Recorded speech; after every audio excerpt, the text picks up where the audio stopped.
All right, a very good morning to you. It's the 30th anniversary of Ray Houghton sticking the ball in the England net, and the Irish Independent have helpfully reprinted vast swathes of the newspaper from that morning. Obviously, you weren't born, you don't remember any of this. Did you know the game was on a Sunday afternoon? Ireland in the 80s on a Sunday afternoon, what could you not do? Oh, that's a good question. You could probably... Not go to the pub. I was going to suggest that, but then I was like, does my head just revolve around drink all the time? Holy hour meant that it was closed between 12 and 2 or sometime around then in the afternoon on a Sunday. So you were stuck at home. I'd completely forgotten this. It was like, so there's a full story here about how some pubs actually managed to like just ignore the fact that the law says you can't open and opened anyway.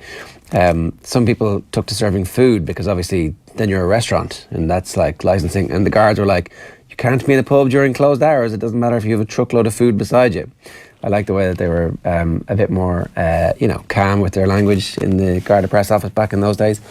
But my favourite story here is in an unnamed provincial town, so therefore this might not be true.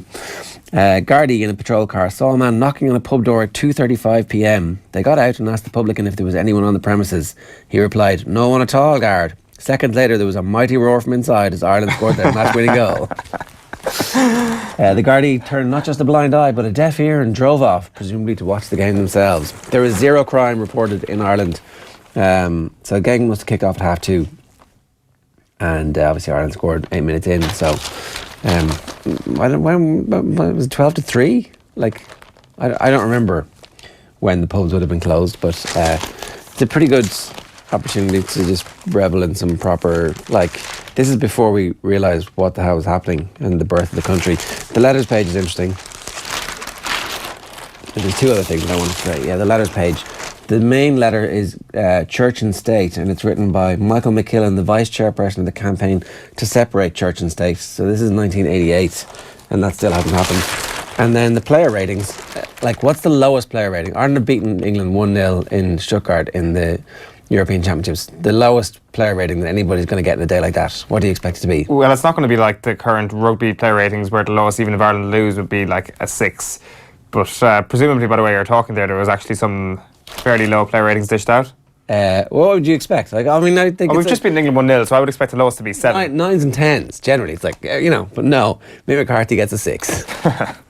Usually the rock of the Irish rearguard, Mick was a little exposed for pace when the English floated the ball over the top. Doubt had been expressed about the Celtic player's fitness before the game, and he was not at his sharpest. Everybody else gets a minimum of 7. Ray Houghton gets a 10. Packy Bonner only gets a 9, which, that's just cruel. Roddy Whelan gets a 9. Paul McGrath, 7. Tony Galvin, 7. Frank Stapleton, 8. John Aldridge, 9, even though he doesn't score. And, so...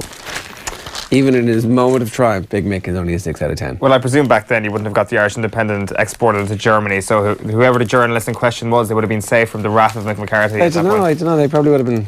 Well, considering it's printed in today's paper, it's clearly got around... if it's managed to warp time, it's probably managed to warp geography a small bit as well, so... Maybe Mick McCarthy did see it, but... I don't know if they actually name the player ratings either. That's the other kind of way of getting through that. That's actually a good idea, as in don't name the player ratings, therefore you're going to save your reputation, or you're going to save your relationship with the players. It's plenty of things we can learn from 1988, except for like closing the pubs at 2 o'clock in the afternoon. Yeah, not a good idea.